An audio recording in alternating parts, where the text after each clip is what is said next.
মুসলমান তো নামাজ পড়বেই, নামাজ তো আল্লাহর হক, সো এটা পড়বই। আল্লাহ সুবহান তাআলা তো পাপ পুণ্যের বিচার করবে, সেটা তো আছেই। আমরা তো মুসলমান যেমনই হই না কেন, নামাজ তো পড়তেই হবে। আর আলহামদুলিল্লাহ ছোটবেলা থেকেই ফ্যামিলি থেকেই এই জিনিসটা, মানে ছোটবেলায় যখন আমাকে ফ্যামিলি থেকে আমি বুঝতামও না একদম ছোটবেলায়, তখনই আমি আমার মায়ের সাথে, আমার বাবার সাথে, বড় ভাইয়ের সাথে মানে দেখা যেত যে মা বাসায় নামাজ পড়লে ওইখানে তখন দেখা যেত যে সাথে সাথে ছোট মানুষ বুঝতাম না, বাবার সাথে ভাইয়ার সাথে মসজিদে যাওয়া হতো ছোটবেলা থেকেই। মানে আসলে ছোটবেলা থেকে এই শিক্ষাটা আমাদের মধ্যে আছে। আর হয়তো বা ফ্যাশন কোরিওগ্রাফার বা সাংস্কৃতিক মনা, কিন্তু আমি একটু ইসলাম ভীরু, মানে ওদিকেও আমার একটু টুটাফাটা মেহনত করি আর কি। যদিও এটা নিয়ে এখন অনেকে ট্রোল করবে, আমি জানি যে নামাজও পড়ে আবার ফ্যাশনও করে, এটা কেমন? আসলে এটা যার যার ব্যক্তিগত আমল। আসলে এটা আমি মনে করি এটা ছুপানোই ভালো। ব্যক্তিগত আমল তো যার যার মধ্যে থাকা ভালো, প্রকাশ না করা।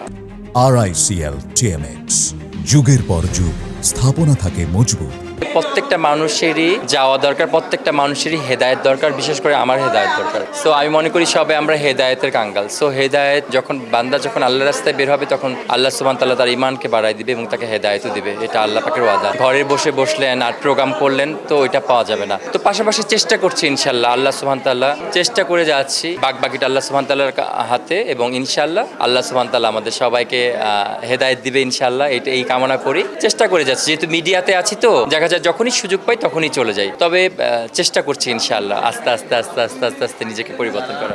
আমি বলবো যে আসলে উল্টাপাল্টা কমেন্টস তো দেখেন, যারা লাইফে কিছু করতে পারে না বা যারা ডিপ্রেশনে থাকে বা যাদের প্রচুর ডিপ্রেশন বা লাইফ সেটেল করতে পারেনি, তারাই দেখবেন যে উল্টাপাল্টা কমেন্টস একটা মোবাইল নিয়ে করে ফেলবে বা আপনাকে আঘাত দিবে কমেন্টস করে, কিছু করতে পারছে না। অথচ এটা যে কত বড় গীবত শেখায়, যে সে একজন নামে ভালো মতো না জেনেই তার উপরের বাহ্যিক স্রোত যেটাকে বলা হয় ওইটা দেখি সে আজে বাজে একটা কমেন্টস করে দিল। সো এটা যে কত বড় গুনাহ হলো, যে ওই ব্যক্তি মাফ না করা পর্যন্ত আল্লাহও তাকে মাফ করবে না। কিন্তু এই জিনিসগুলো না, যদি আল্লাহ চায় তখন তাকে মাফ করে দিতে পারে, এটা আল্লাহর দয়া হলে। কিন্তু এই জিনিসগুলো থেকে আমাদের বের হয়ে আসতে পারবে। নেগেটিভ পিপলস, নেগেটিভ চিন্তা, নেগেটিভ মাইন্ড, এগুলো থেকে বের হয়ে আসতে হবে। প্রত্যেকটা মানুষকে ভালোবাসতে হবে। আপনি যখন মানুষকে ভালোবাসবেন, আল্লাহ আপনাকে ভালোবাসবে।